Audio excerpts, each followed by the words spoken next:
करवट लेती है उस पर डिपेंड करेगा। लेकिन संजय जी, एक चीज और जो बाद में लोग सवाल कर रहे हैं कि कहीं ये अदानी ग्रुप के साथ साजिश तो नहीं है, क्योंकि ये एक ऐसे समय में आई है जब उनकी शेयर सेलिंग होने वाली थी, इतनी मार्केट में अचानक से वॉलेटिलिटी हो गई, तो क्या ये एक कोई साजिश लोग कर रहे हैं? आम लोग तो ये भी बात कर रहे हैं कि भाई अंबानी जी ने अदानी जी का काम कर दिया, उनको बिल्कुल पानी में डुबो दिया। इस तरीके की जो बातें आ रही हैं, तो जो कॉर्पोरेट कॉन्स्पिरेसीज होती हैं, क्या हम उस कॉन्स्पिरेसी को नजरअंदाज कर सकते हैं कि भाई ये भी एक एंगल हो सकता है कि जानबूझकर इस तरीके की एक रिपोर्ट आई हो? ठीक है, उनकी रिपोर्ट पर हम संदेह नहीं पैदा कर रहे, उन्होंने बहुत अच्छा काम किया, लेकिन जो रिपोर्ट की टाइमिंग है और जिस समय में वो आई है भारत में, तो क्या ये संदेह पैदा नहीं होता कि एक साजिश भी हो सकती है अदानी को गिराने की? भाई किसी का तो वेस्टेड इंटरेस्ट होगा ही, जिसने स्पॉन्सर किया होगा, जिसने खर्चा दिया होगा। और अगर मैं पैसा लगा रहा हूं तो नेचुरली, अगर मैं नुकसान करने के लिए लगा रहा हूं तो नेचुरली मैं चाहूंगा कि नुकसान मैक्सिमम हो, तो ऐसे ही समय में नुकसान मैक्सिमम होगा। तो उस लिहाज से वो सही है। मैंने जब तक कि टारगेट सही है, जब तक कि काम सही हुआ है, तब तक ये नहीं कहा जा सकता कि गलत समय में हुआ है। हम क्यों उनको आइडियल टाइम दें? अगर वो गलत कर रहे हैं, अगर वो चोरी कर रहे हैं, अगर वो लोगों को ठग रहे हैं, अगर लोगों को लूट रहे हैं और मुझे उनको बताना है, तो हम ऐसे उनके कान में जाके क्यों बताएं? कान में बताने से तो वो सुन ही नहीं रहे थे। तो जब हमने पब्लिकली बताया तो हम ऐसे ही समय में बताएंगे ना जब उसका इफेक्ट होगा।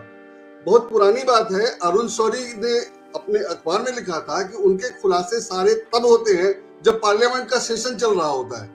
तो पार्लियामेंट में दिल्ली के अखबार में खबर छप गई, पार्लियामेंट में हंगामा हो गया, पर्पस सर्व हो गया। तो कोई भी अगर पैसा खर्च कर रहा है या किसी का कोई पर्पस है, तो नेचुरली वो तभी वो काम करेगा जब उसका फायदा हो। तो आप इसको गलत इंटेंशन कह सकते हैं, लेकिन जब काम सही है तो कब किया इसका क्या मतलब?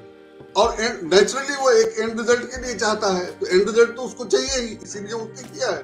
तो सबसे सही हथौड़ा तो तभी मारा जाएगा जब कांग्रेस कह रही है कि आरबीआई और सेबी को इसकी जांच करनी चाहिए। तो क्या आपको लगता है कि सरकार इस जांच के लिए तैयार होगी कि अदानी ग्रुप की जो ये मैनिपुलेशन और फ्रॉड की जो खबरें आ रही है, इसकी जांच आरबीआई और सेबी करे? क्या उनको करना नहीं चाहिए? इमीडिएट ड्यूटी क्या है इन इंस्टीट्यूशंस की? क्या उनको जांच नहीं करना चाहिए अगर ऐसी रिपोर्ट आ गई है, या फिर सरकार इसको डिसमिस कर देगी जैसे बाकी रिपोर्ट्स को डिसमिस कर देती है?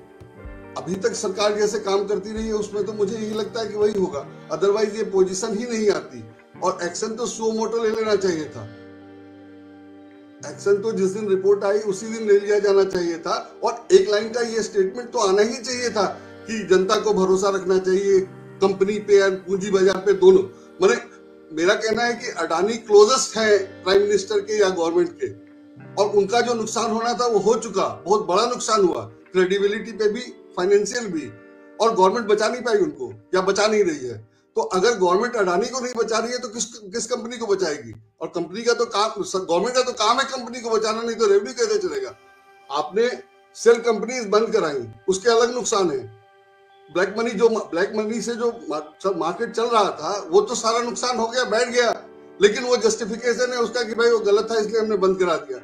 तो आपने दूसरी कंपनीज को बंद करा दिया और अडानी की कंपनी की सेल कंपनी चल रही है, तो इनडायरेक्टली तो आप अडानी को फायदा पहुंचा रहे हैं ना, सेल कंपनी कहां बंद कर रहे हैं?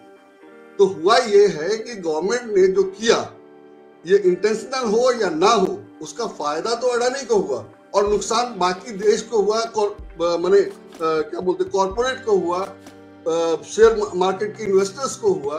ये बहुत बड़ी बात है और मतलब सीधा अपराध है, क्राइम है। और वो क्राइम अडानी का नहीं है, गवर्नमेंट का है। वो क्राइम जो हुआ, तो ये अब जो खुलासा हुआ है, ये किधर को जाती हुई चीजें देख रहे हैं? अभी बजट सेशन भी शुरू हो जाएगा 1 फरवरी से।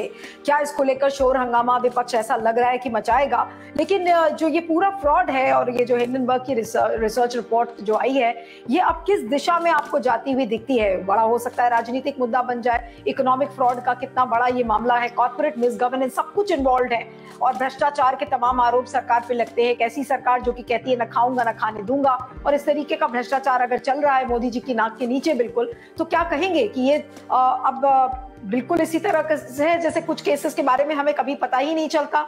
और तो क्या इसी तरीके से इस केस को क्या बंद करने की कोशिश की जाएगी या क्या होगा? कोशिश यही की जाएगी किसी तरह से बंद कर दी जाए और ऐसे ही चलता रहेगा। और ये कागज इस दौरान जो कुछ ठीक कर सकते हैं वो कर लेंगे, और जो नुकसान शेयर मार्केट में होना था वो हो गया। और फिर कुछ दिन बाद मामला शांत हो जाएगा तो फिर वैसे ही चलता रहेगा। मुझे यही लगता है, इससे ज्यादा कुछ होता नहीं, क्योंकि बाकी के मामलों में नहीं हुआ तो इसमें भी नहीं होगा। और यहाँ तो बिल्कुल इंटेंशनल है कि एक आदमी को फायदा पहुंचाना है, उसको फायदा पहुंचाया गया, उसके लिए जो कुछ किया गया ये मैं ना भी कहूं तो कम से कम आंख तो मूंद के बैठे ही हैं। और सिर्फ एक आदमी नहीं, सारी एजेंसी, उसमें सबका जिक्र है, कहाँ किस डिपार्टमेंट को किसको देखना था, उस रिपोर्ट में सबका जिक्र है। तो सभी एजेंसी ने नहीं देखा, ऐसा तो नहीं हो सकता। जब आप सेल कंपनीज के खिलाफ अभियान चला रहे हो तो सिर्फ अडानी वाली कंपनीज कैसे बच गई, तो ये सारी बातें हैं जिससे बहुत क्लियर है कि उसको बचाया गया है, उसको बढ़ने दिया गया है, उसकी हेल्प की गई है। तो इसलिए जब इस तरीके की जांच संजय जी हिंडनबर्ग रिसर्च कर रहा था तो क्या भारत सरकार के का बैठा कोई भी नुमाइंदा इस चीज को भांप नहीं पाया? क्या अदानी ग्रुप को नहीं पता चल पाया कि एक इतनी बड़ी इन्वेस्टिगेशन हो रही है और किसी को उसके बारे में पता नहीं चला और अचानक से ये रिपोर्ट उजागर कर दी गई? ऐसा पता हो सकता है, पता होगा, लेकिन चोर तो हमेशा समझता है ना कि वही सबसे शातिर है। तो इनको पता होगा, ये समझ रहे होंगे कि क्या निकल के आएगा, लेकिन दो चीजों को जोड़ दीजिए तो वो प्रूव हो जाता है। दो अलग अलग चीजें हैं, तो आपको कितना पता है, जब तक सारी चीजें पता नहीं हो जाए आप बैठ करके उसको लिखने बैठे, या एक आदमी को 10 इंफॉर्मेशन अलग अलग इंपॉर्टेंट नहीं होता है, लेकिन जब 10 इंपॉर्टेंट एक साथ आ जाए, एक दूसरे से कनेक्ट कीजिए। जैसे सेल कंपनी वाला मामला है, वैसे तो सेल कंपनी से पैसे आते हैं, सभी कंपनियों में आते हैं, कोई बड़ी बात नहीं, लेकिन जब गवर्नमेंट ऑफ इंडिया कह रही है कि हमने सेल कंपनीज बंद कराए और इनके वाले नहीं बंद कराए, तो ये सीरियस ऑफेंस बनता है। तो चलिए आपने कहा है कि सीरियस ऑफेंस है, लेकिन अब देखना यह होगा कि मोदी सरकार इस पर क्या करती है। विपक्ष ने, खासकर कांग्रेस ने, इसको लेकर आरबीआई और सेबी से जांच की भी मांग की है, लेकिन क्या सरकार इसको लेकर करेगी या फिर इसको पूरे मामले को ढकने की कोशिश करेगी? लेकिन क्या ये मामला ढक पाएगा? क्योंकि अभी बजट सेशन 1 तारीख से है और जो सवाल भी मैंने संजय जी से किया था, तो ये देखना होगा, सबकी निगाहें इस पर टिकी होंगी। और thank you so much Sanjay ji, आप इस समय हमारे खास कार्यक्रम हार्ड रियलिटी में जुड़े, आपका बहुत बहुत धन्यवाद। और इस वीडियो को ज्यादा से ज्यादा शेयर करिएगा, फीडबैक दीजिएगा, ताकि आपको पता चले कि अदानी ग्रुप की असलियत क्या है, और उस असलियत का बंडाफोड़ किया है हिंडन रिसर्च रिपोर्ट ने। इसको जरूर पढ़िएगा। और जिनसे मैं बात कर रही थी, एक बार फिर से आपके लिए दोहरा रही हूं कि संजय सिंह ने इस पूरी हिंडन रिपोर्ट का हिंदी अनुवाद किया है, इसलिए बहुत ध्यान से इस इंटरव्यू को सुनिएगा। Thank you so much. आप बने रहिएगा क्यू वाइव नेटवर्क पर।